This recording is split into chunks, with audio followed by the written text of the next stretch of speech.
जब भी जम्मू कश्मीर का नाम आता है ना, तो दो नंबर हमारे दिमाग में जरूर आते हैं, 370 और 35 से। देखिए, ये सिर्फ संविधान के दो आर्टिकल नहीं थे, बल्कि एक ऐसी अनोखी व्यवस्था थी जिसने 70 सालों तक इस राज्य को भारत में एक अलग पहचान दी। और इन्हें लागू करने का तरीका जितना नाटकीय था, इन्हें हटाने का उससे भी कहीं ज्यादा। तो आइए इस पूरी कहानी को शुरू से एकदम परत दर परत खोलते हैं। चलिए इस कहानी की शुरुआत इसके क्लाइमैक्स से करते हैं, उस ऐतिहासिक फैसले से ठीक पहले के वो कुछ दिन जब हवा में एक अजीब सा तनाव था और पूरे देश की नजरें सिर्फ कश्मीर पर टिकी थी। तारीख थी 2 अगस्त 2019। सब कुछ ठीक चल रहा था, अमरनाथ यात्रा पूरे जोरों पर थी और तभी अचानक एक सरकारी एडवाइजरी आती है। इसमें कहा गया कि सभी तीर्थयात्री और पर्यटक जितनी जल्दी हो सके घाटी छोड़ दें। किसी को कुछ भी समझ नहीं आ रहा था कि हो क्या रहा है, और बस इसी एक ऐलान ने, आप समझिए, पूरे देश में अटकलों और बेचैनी का एक तूफान खड़ा कर दिया। फिर आई 4 अगस्त की रात, और इस रात को एक और बड़ा कदम उठाया गया। कश्मीर के जितने भी बड़े बड़े राजनीतिक चेहरे थे, सबको उनके ही घरों में नजरबंद कर दिया गया। फोन बंद, इंटरनेट बंद, मतलब एक ही झटके में पूरी घाटी का संपर्क बाकी दुनिया से मानो कट सा गया। अब ये तो साफ था कि कुछ बहुत बड़ा, कुछ असाधारण होने जा रहा था। और फिर 5 अगस्त की सुबह एक राष्ट्रपति का आदेश जारी होता है। बस इसी आदेश ने उस दिन संसद में जो कुछ भी होने वाला था उसकी नींव रख दी। ये एक ऐसा कानूनी दाव था जिसने आने वाले समय में सब कुछ बदल कर रख देना था। सोचिए, 70 साल पुराना एक संवैधानिक प्रावधान जो सिर्फ एक कानून नहीं बल्कि जम्मू कश्मीर की पहचान का एक अहम हिस्सा बन चुका था, वो अचानक खत्म हो गया। तो सवाल ये उठता है कि आखिर ये सब हुआ कैसे? इस कैसे का जवाब जानने के लिए हमें वक्त में पीछे चलना होगा। तो चलिए सीधे चलते हैं 1947 में, वो साल जब भारत आजाद हो रहा था और साथ ही एक बहुत ही उलझा हुआ राजनीतिक मंजर शक्ल ले रहा था। तो देखिए, 1947 में जब अंग्रेज यहाँ से गए तो वो अपने पीछे एक नहीं बल्कि दो तरह का भारत छोड़ गए। एक तो था ब्रिटिश इंडिया, जिस पर उनका सीधा राज था, और दूसरा था 500 से भी ज्यादा छोटी बड़ी रियासतों वाला भारत, जहाँ राजा महाराजाओं का शासन था। अब इन राजाओं को 3 ऑप्शन दिए गए, या तो आप भारत के साथ जुड़ जाइए, या पाकिस्तान के साथ, या फिर अगर चाहें तो आजाद रहिए। अब ज्यादातर रियासतों के लिए तो फैसला लेना काफी आसान था, लेकिन 3 जगह मामला बुरी तरह फंस गया: जूनागढ़, हैदराबाद और जम्मू कश्मीर। इन तीनों की कहानी में एक कॉमन पेज था। यहाँ का राजा एक धर्म का था और ज्यादातर जनता दूसरे धर्म की। अब जूनागढ़ और हैदराबाद का मसला तो खैर सुलझा लिया गया, लेकिन कश्मीर की गुत्थी वो तो दशकों तक उलझी ही रही। तो अब फोकस करते हैं जम्मू कश्मीर पर और उन खास हालात पर जिनकी वजह से इसका विलय हुआ और इसके लिए एक विशेष दर्जे का रास्ता बना। तो हुआ ये कि शुरू में तो कश्मीर के महाराजा हरी सिंह ने तय किया कि वो आजाद रहेंगे, ना भारत के साथ ना पाकिस्तान के साथ। लेकिन उनका ये सपना ज्यादा दिन टिक नहीं पाया। अक्टूबर 1947 में पाकिस्तान की तरफ से हजारों कबायली हमलावरों ने कश्मीर पर चढ़ाई कर दी। हालत इतनी बिगड़ गई कि हमलावर श्रीनगर के दरवाजे तक आ पहुंचे। तब जाकर घबराए हुए महाराजा ने भारत से फौजी मदद मांगी। भारत मदद के लिए तैयार था, लेकिन एक शर्त पर कि कश्मीर भारत में विलय करेगा। और फिर 26 अक्टूबर को विलय के कागजात पर दस्तखत हुए और अगली ही सुबह 27 अक्टूबर को भारतीय सैनिक कश्मीर की धरती पर उतर चुके थे।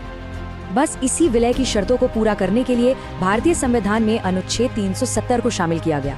और ध्यान देने वाली बात यह है कि इसे एक अस्थायी, मतलब एक टेम्परेरी प्रोविजन के तौर पर बनाया गया था, एक तरह का पुल, जब तक कि कश्मीर में हालात पूरी तरह से सामान्य नहीं हो जाते। इसके मुताबिक भारत की संसद कश्मीर के लिए सिर्फ 3 मामलों पर कानून बना सकती थी: डिफेंस, फॉरेन अफेयर्स और कम्युनिकेशंस। बाकी सारे मामलों में फैसले लेने के लिए कश्मीर की अपनी सरकार पूरी तरह से आजाद थी। तो सवाल ये उठता है कि अगर ये एक अस्थायी प्रावधान था, तो फिर ये संविधान का एक लगभग परमानेंट हिस्सा कैसे बन गया? इस सवाल का जवाब हमें मिलता है 1952 के दिल्ली अग्रीमेंट में। ये समझौता हुआ था भारत के प्रधानमंत्री जवाहरलाल नेहरू और कश्मीर के बड़े नेता शेख अब्दुल्ला के बीच। इसी समझौते ने अनुच्छेद 370 को और ज्यादा मजबूती दी, और इसी की नींव पर खड़ा हुआ एक और बेहद चर्चित आर्टिकल 35A। तो 35A ने किया क्या? इसने जम्मू कश्मीर की अपनी विधानसभा को ये ताकत दे दी कि वो तय करे कि राज्य का स्थायी निवासी यानी परमानेंट रेजिडेंट कौन है और कौन नहीं। और इसी के तहत बाहर के किसी भी व्यक्ति के लिए वहाँ जमीन जायदाद खरीदना या सरकारी नौकरी पाना करीब करीब नामुमकिन हो गया। इस एक आर्टिकल ने, आप कह सकते हैं कि जम्मू कश्मीर और बाकी भारत के बीच एक कानूनी दीवार सी खड़ी कर दी। तो ये तो थी इतिहास की बात। अब वापस आते हैं 2019 में और समझते हैं उस पूरी राजनीतिक बिसात को जिस पर एक एक चाल चलकर इस 70 साल पुराने आर्टिकल को हटाया गया। ये पूरी कहानी किसी पॉलिटिकल थ्रिलर फिल्म की स्क्रिप्ट से कम नहीं थी। इस पूरे खेल की शुरुआत होती है 2015 से, जब बीजेपी और पीडीपी ने मिलकर जम्मू कश्मीर में सरकार बनाई। ये गठबंधन करीब 3 साल चला। फिर जून 2018 में बीजेपी ने अचानक अपना समर्थन वापस खींच लिया और सरकार गिर गई। इसके बाद क्या हुआ? राज्य में पहले लगा गवर्नर रूल और फिर विधानसभा ही भंग कर दी गई। अब जब 6 महीने तक कोई नई सरकार नहीं बन पाई तो राज्य में लगा दिया गया प्रेसिडेंट्स रूल, यानी राष्ट्रपति शासन। और बस यहीं से असली खेल शुरू हुआ, क्योंकि राष्ट्रपति शासन का सीधा मतलब था कि जम्मू कश्मीर विधानसभा की सारी ताकतें अब भारत की संसद के हाथों में आ चुकी थीं। लेकिन यहाँ एक बहुत बड़ी कानूनी अड़चन थी। देखिए, आर्टिकल 370 को हटाने के लिए जम्मू कश्मीर की कॉन्स्टिट्यूएंट असेंबली यानी संविधान सभा की सहमति जरूरी थी, पर वो संविधान सभा तो 1957 में ही भंग हो चुकी थी। तो अब क्या? इसका तोड़ कैसे निकाला गया? यहीं पर 5 अगस्त के राष्ट्रपति आदेश ने एक बहुत ही चमत्कारी कानूनी रास्ता निकाला। आदेश में ये कहा गया कि चूंकि राज्य में राष्ट्रपति शासन है, इसलिए विधानसभा की सारी ताकत संसद के पास है।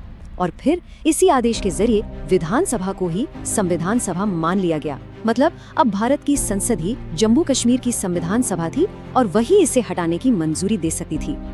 इस कानूनी रास्ते के खुलते ही संसद में आखिरी कार्यवाही शुरू हुई और इस फैसले के नतीजे सामने आने लगे। तो 5 और 6 अगस्त को इस प्रस्ताव पर संसद में वोटिंग हुई। राज्यसभा और लोकसभा दोनों सदनों से इसे जबरदस्त बहुमत के साथ पास कर दिया गया और इसके साथ ही अनुच्छेद 370 को हटाने का रास्ता पूरी तरह साफ हो गया। तो इसका नतीजा क्या निकला? सीधा और साफ, अनुच्छेद 370 को निष्क्रिय कर दिया गया। मतलब अब भारत का संविधान पूरी तरह से जम्मू कश्मीर पर लागू होता है। और क्योंकि 370 ही 35A की जड़ था, तो उसके साथ ही अनुच्छेद 35A भी अपने आप खत्म हो गया और इसके साथ ही स्थायी निवासी वाली जो खास व्यवस्था थी वो भी समाप्त हो गई। और बस इसी के साथ एक बहुत लंबी और उलझी हुई ऐतिहासिक और राजनीतिक यात्रा का अंत हुआ। जम्मू और कश्मीर का 72 साल पुराना विशेष संवैधानिक दर्जा खत्म हो गया। तो अनुच्छेद 370 अब इतिहास का हिस्सा है। इस एक फैसले ने भारत के नक्शे और जम्मू कश्मीर के मुकद्दर दोनों को हमेशा के लिए बदल दिया है। एक 70 साल पुराना चैप्टर तो बंद हो चुका है, लेकिन असली सवाल तो अब खड़ा होता है कि इस क्षेत्र के लिए अगला चैप्टर कैसा होगा। और इस सवाल का जवाब शायद सिर्फ आने वाला वक्त ही दे पाएगा।